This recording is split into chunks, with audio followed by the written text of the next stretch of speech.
Now, this particular politician, we are a Christian nation. The person who was commenting on this on social media said, no, we are not a Christian nation. Then she cited all of the government documents, including the Constitution and the amendments. Hi, everybody. Welcome to the Spiritual Cake Podcast. We talk about anything and everything that has to do with that spiritual side of our existence. You're familiar with the physical and the mental and the emotional, but we have been discussing the spiritual, whatever that is. My name is Clint Hufton. With me is Wendy Dahl. Wendy. Hi, Clint. Oh my gosh, this is great. So for you, if you're joining us for the Yes. first time, you have to understand this is the first time we've added video to our podcast. So we're all a little buzzed about that. A little bit about us. We started this podcast many years ago. The reason we started the podcast is because we were both raised relatively conservative Christian. Wendy is Mormon. I was raised Lutheran, but have since explored a lot of different philosophies and theologies. Plus, we are both in the event industry with an international clientele. That has exposed us to a lot of different customs and rituals and traditions. And we bring all of that into this conversation. And that's exactly what it is. It's a conversation. And if you want to join the conversation, then at the end of this episode, we will tell you how to do that. Wendy, I read something on social media that I thought was very interesting and very relevant. Somebody responding to what a politician said. I understand that when a politician speaks to a group of people, they very much want to get the support of that group of people. And so sometimes they will say things that may not necessarily be carried out, but it gets a positive response from the group of people they're talking to. Now, this particular politician, I think he's on the federal level, said, we are a Christian nation. And he was talking to a primarily Christian group. So obviously that got a lot of positive response. The person who was commenting on this on social media said, no, we are not a Christian nation. Then she cited all of the government documents, including the Constitution and the amendments that speak directly to the separation between church and state, which the concept of separation between church and state is not in the Constitution, those words specifically. Did you know that? No, I didn't, but I know that, from a very young age, I was told there is a separation between the church and the state. When it was taught to me, it was with pride. It was like, Mm. this is one of the things that separates us from a lot of other nations is the separation between church and state. And I just thought, that's cool. Let's not muddy the waters. Let's keep things pretty clean and that kind of stuff. But there are some people who very much want to identify the United States of America as a Christian state. All these other religions, they're all kind of like, I don't think that's why we moved here. Let's go to the third member of our podcast, which is ChatGPT. So this is what I asked ChatGPT. Explain the concept of separation between church and state, et cetera, et cetera, et cetera. And please show me official government documents. The separation of church and state does not appear in the United States Constitution, which I thought was very interesting. The idea of it comes from the First Amendment. So there's two core principles. The Establishment Clause, the government cannot establish or favor an official religion. That speaks directly to what that guy said who was talking to that group, that no, there is no official religion attached to the United States of America government. And then the Free Exercise Clause. The other side of that coin, the government cannot interfere with individuals practicing their religion. Now, that has been challenged a lot in the courts with different aspects of it. What I like about it is that it makes it really clear. No, we're not under any particular religion, and we don't mess around with other people's religions. Now, that doesn't mean that if your religion, you can do certain things that would break the law. That doesn't fly. Does that make sense? Absolutely. I guess there are a lot of other things that are happening in other countries where they have a specific government that's based on religious doctrine. But in America, if you do those things and it's against the law, then I don't care what your religion is, that's against the law. I like that as well. So the phrase comes from Thomas Jefferson, the one about separation between church and state. And apparently he was in 1802. Oh, that was a good year. Danbury Baptist Association, a wall of separation between church and state. I just like that phrase. It gives me a sense of comfort and protection. Does that make sense? Absolutely. Especially when you're watching at what's going on in the world. And it's like, I think one of the beauties about being in the United States is that it's freedom of religion, where you can choose whatever religion you want to be part of and live in that manner as long as it's lawful. And I think that's why I enjoy, you're talking about how we're both in the wedding industry. That's why I enjoy what I do so much, is because I get to experience all the different religions and all the different ways that people do their customs. And even within the same religion, there's some little thing that you have about how everybody experiences their religion in their own way. Oh, the way I phrase it is there as many religions as there are people on the face of the earth, that everybody has their own take on whatever it is, Yeah. however they approach Yeah. spirituality in whatever manner they do. Right. And the fact that that's protected, where it's, the government isn't telling you, well, you can't be this or that, and you have to be something else. Like you read about that. It's interesting. I'm actually reading the Bible this year. And Wait a I'm, minute, wait a minute, wait a minute. The way yes. you said that, it sounds like you haven't read the Bible in quite a while. Yeah, I haven't read it in quite a while. So Oh, okay. I'm in the Old Testament. I was actually listening to it this morning, and it sounds to me like over time I'm in Genesis chapter 24 is where I'm at. Throughout the history of time, and you even think about like the king in the dark ages, so to speak, there were times when people were forced to be a certain religion. Oh, yeah. Oh, yeah, yeah, yeah. And I think that like I put myself in those shoes. Like, how would I feel if somebody said, "Well, you can't be Mormon. You have to be something else." And how would I feel? And I'd be like, "Well, then I guess I wouldn't do anything at all. It's either one way for me or nothing." And I'm glad, like you were saying, that the protection exists for the citizens of the United States, that we all get to choose our own faith. Now, the other thing that is part of just living in a society is religious persecution has nothing to do necessarily. No, it's like, a square is a parallelogram, but not all parallelograms are squares. The fact that some people will be in an uncomfortable position because of their faith or their practice. That's the thing. The faith is on the inside. The practice is what everybody gets to see. And I think there's a big difference between, wasn't it the pilgrims that, or whoever it was that came across the Atlantic from England, and they were doing that to escape religious persecution? And I don't know if that was necessarily attached to the government of England, or if it was just society was giving them such a hard time for doing what they do. And so they decided to come over to America so they could do it the way they wanted to do it. And then, of course, the sad addendum to that is always, well, then they started persecuting people that didn't do what they wanted them to do. And there's different sides to this. There's the governmental side, which may establish some sort of, you have to do this or you have to do that. In America, we still have religious persecution because there are certain entities that, for some reason or another, disagree so strongly with somebody else's practice that they will actually make that person's life uncomfortable. I mean, I'm trying to smooth over my words as much as I possibly can, but does that make sense? I think that's a great way to put it gently. Yeah, but it's not always gentle. That's a sad No, thing. and it isn't, and it's a sad fact that people take it upon themselves to do those things. There's a guy that I know, and he's Jewish, and he's got this, I think it's called Religion Out of the Box. He's very reformed. He lives up in Portland. He told the story of traveling to the deep south, and he was in a restaurant, a diner, something simple, and he was with a academic colleague who was a black woman. They sat in a booth, and he was wearing his kippah, so he was very easy to identify as Jewish. And he said that it was really uncomfortable because almost everybody else in there was very much deep south. And in fact, I think it was in a state where open carry of arms was legal, and someone even kind of flashed a big knife. Nobody accused them or did anything overtly towards them, but they certainly let this guy and his companion know that they were not welcome. And I thought that was really sad. And he said it was very scary. He said nothing actually happened to us, but the message was received. Does that make sense? Yeah. Humans can be incredible and wonderful, but they can also be really mean and stupid. Thank goodness we have some kind of governmental law that protects us at least somewhat in regards to what we choose for our own practice, our own way of believing. And you know what? You said something that I thought was interesting. It was the idea of having to outwardly profess your conviction to a particular religion. Nobody can change what happens on the inside.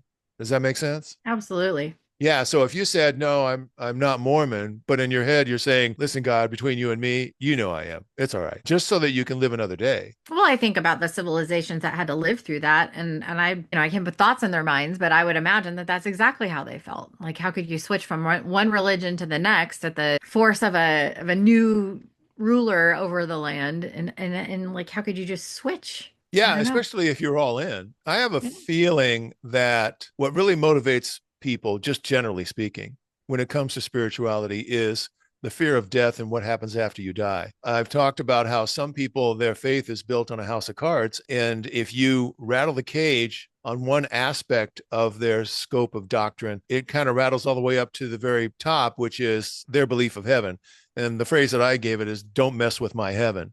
And so you can see people get really freaked out. If one facet of their doctrine is questioned, then they start really getting defensive and angry and scared and all that kind of stuff. Because if you follow that thread, it ends up that my fear of death is going to overwhelm me. Does that Mm-hmm. make sense? Mm-hmm. I can understand how a person would say, I will do anything I can in order to stay alive or be able to cope within the society.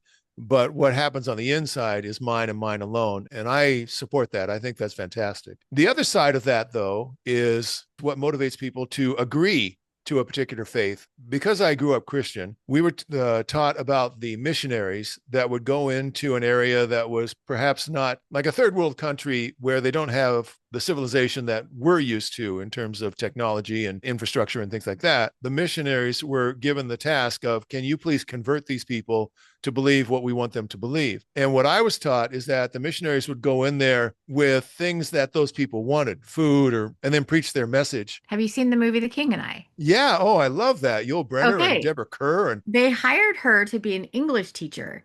But right. when she got there, the English that they knew, which was highly valuable to them, they learned from the missionaries. And so what you're talking about was relevant back when they made the movie The King and I, but I could see where their civilization was looking for learning and knowledge. And so when the missionaries came and they were teaching them English and knowledge, that was of high value to them. But did you get the impression that they denied their religion just so that they can learn the English?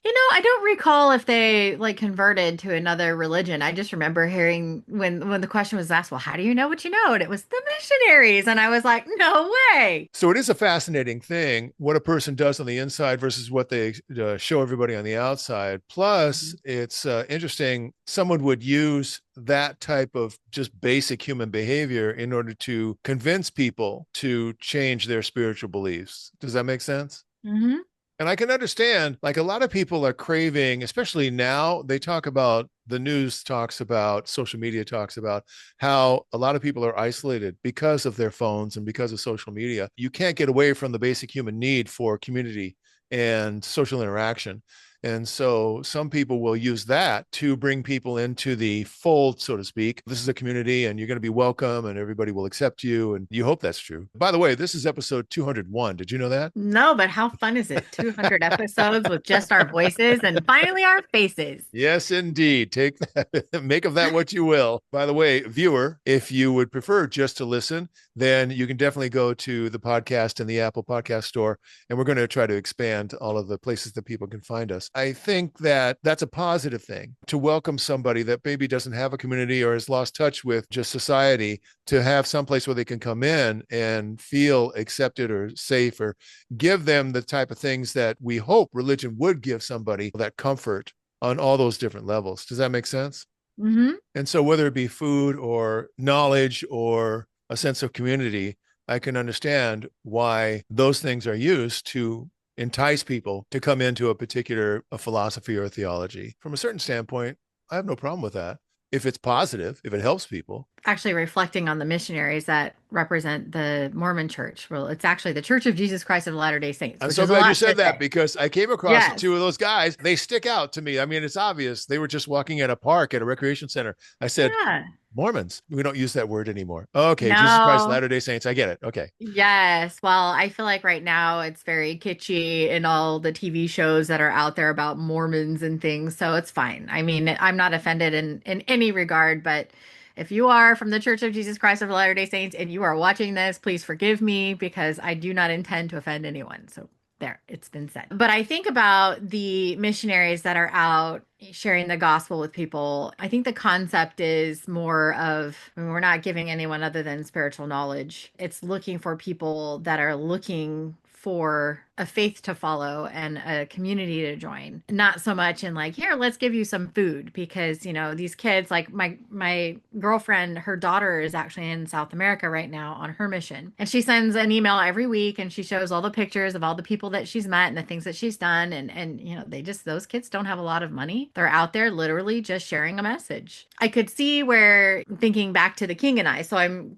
comparing now the King and I and, modern day missionaries for the the Mormon faith. Sure.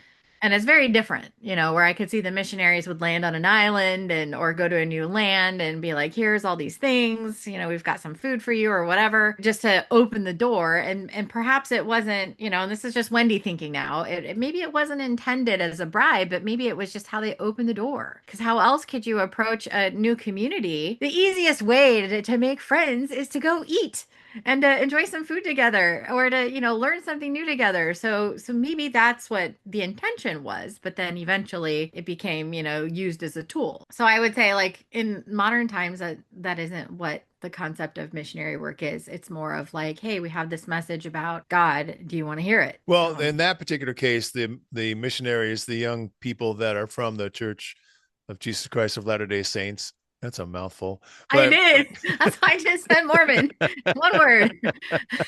The ones that I came across, well, there are churches, and I'm sure that Mhm. they can invite people to attend. So Yeah. from that standpoint, but when they come knocking on your door, or you come across them just on a walking path, the only thing they have is their openness and their ability to share and the positive stuff, a smile and a welcome and a conversation and that sort of thing.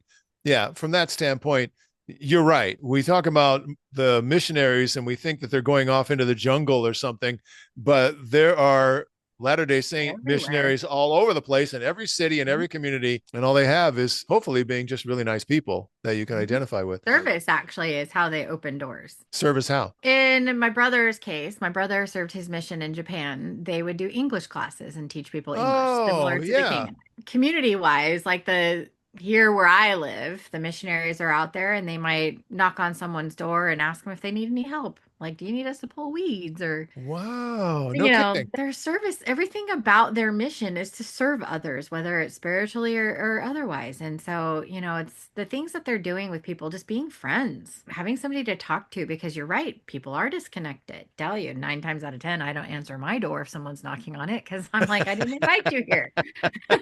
So, but I yeah, can't be bothered. I'm working most of the time. So there's that. You don't have to justify it, Wendy. I'm the same way. God bless you. I wish you well, but Yeah. I'm not going to spend any more time with you. That's fine. Mhm. That whole service thing, that's fascinating to me. There's a comedian who accepted Islam. He talked about how the reason that he accepted that faith is because across the street from him was a guy who was always really nice, just a really nice guy. And he was Islamic. And that's what enticed him. And I thought, that's the people that I want to be associated with, are the people that are really Yeah. nice.